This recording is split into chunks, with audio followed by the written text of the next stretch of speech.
Richard, I saw a vid of European leaders, quote unquote, socializing before the G7 meeting. Sounded like high school kids. You thought, yeah, they are clowns. They are clowns. I mean, again, you know, Europe is, yeah, they're in a tough spot, man. You know, you got to be a little bit, I don't know. You have to be a little empathetic. Maybe not.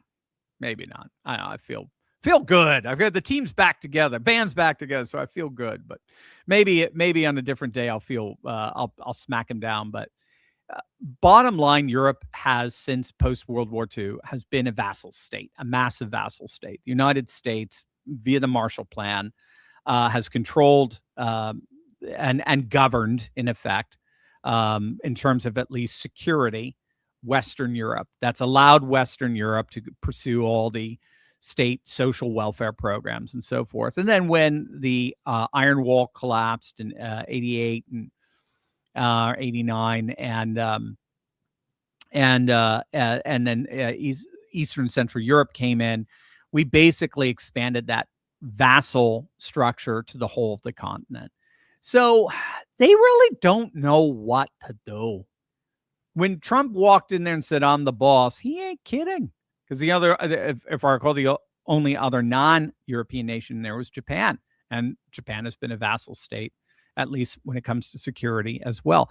It's changing. It's changing slowly as the world becomes more multipolar. But in the end, you know, European leaders are kind of jokes in that sense. Even, how do I say this rightly? Even to a certain extent, to a little bit of an extent, even kind of their populist leaders, because their populist leaders are vassal. They're vassals. They're held. Their hands are tied by the EU. So it's a multi-layered vassal system, and they just can't really do that much. So they end up being a bit clownish, for lack of a better way of framing it. RT Core, great and Larid, Patriot Professor. Have they signed the peace deal yet? Did they actually sign the peace deal? Do you think it's actually going to hold? Not asking a doomer question. You've talked about how much of vice grip the deal is. Just asking if you think Iran isn't going to try to find some way to screw it up. Oh, if it hasn't happened yet, you should. Lyser, oh, there you go. Yeah. No, as I understand it, yes, it has been fully signed. They were thinking of having a formal ceremony in Switzerland today. It looks like that's not happening, but again, it's irrelevant. Yes, it has been officially signed. President Pezeshkian has signed from their end, and President Trump has signed from our end.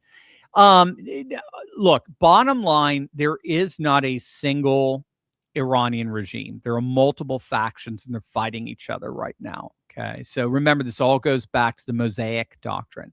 So if ever the supreme leader and all of his, his inner circle get wiped out for whatever reason, if the Mossad kind of figure out how to get them wiped out, which happened, of course, on that Saturday morning in Tehran on February 28th, then all the different various factions in I forget what they are, 29, 31 provinces of Iran, all the different factions of the IRGC get to break up into more or less sovereign entities, and they can act on their own, irrespective of any orders from above, from leadership. So that went into effect literally on the first day, and the advantage to that is the regime can continue in microcosmic form, in multiple forms,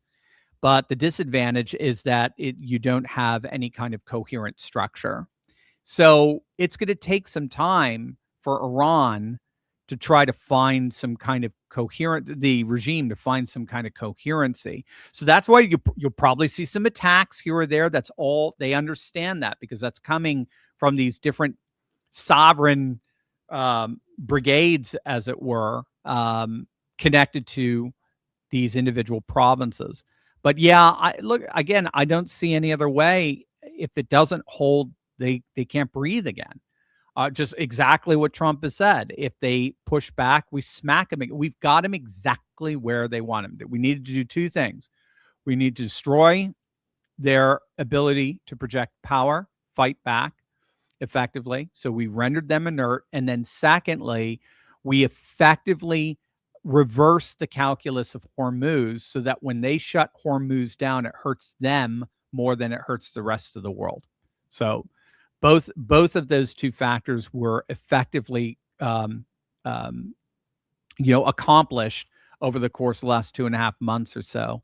And so I just don't know I can't see any scenario where they could come together as a coherent force and push back against all this, because they don't have any force to push back with. Number one, everything, they've been rendered inert. And then number two, they only end up hurting themselves more than they hurt the rest of the world. And that's an escalation ladder you can't win.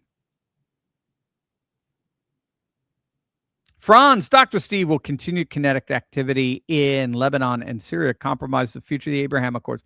Don't think so. Again, I think they're treating it as part of sort of this decentralized structure right now. If there's no central command in Tehran, then obviously whatever's happening in Lebanon and Syria is going to have a certain level of autonomy, and you're just going to have to let some of the death rattling play itself out. So it looks like everybody recognizes the dust has settled. That's what I've been trying to argue all this past week. The dust has settled. And when the dust settled, what happened? U.S. forces have all the leverage. Iran has none. So all those people out there, more than the dissident right, say, oh, Iran won this, because they're just parroting now the neocon talking points, the BB talking points, and so on. It's just, again, it's part of the narrative that you're trying to structure the data around. It's a meta narrative. It's not rooted in the data. The data is very, very simple. The Iranian regime has been ineffectively rendered. They've been pacified. They've been defanged, as we were calling it originally, from the Rudolph the Red-Nosed, from the abominable snow monster, right? No one's afraid of them anymore. So they've been defanged. They have no air force. They have no navy. They have 90% of their missile capacity has been eliminated, destroyed. Their launch systems have been destroyed.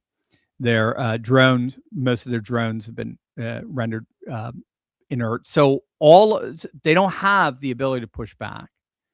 And then again, the one card they had was to threaten, just with like a sea mine. The one card they had was to close down Hormuz. And then we've made that card obsolete by making the closing down of Hormuz worse for them than it is for the rest of the world. And so there's really nothing they can do, especially given the fact that so much of oil infrastructure around the world has recalibrated itself around the United States and bypassing Hormuz, like, for example, Saudi Arabia's east to west corridor that goes down through the Red Sea, bypassing Hormuz entirely. So there's really nothing they can do anymore. And now that the dust is settled, and everyone seems to fully recognize that now, then you're just going to have to allow the little flare-ups here or there play their course, and not let it lead to a wider war. That's what Trump was so pissed with Bibi on, is he was like, you've got to just kind of let this play out, dude. Stop thinking that you always have to go up the escalation ladder when something like this happens, kind of thing.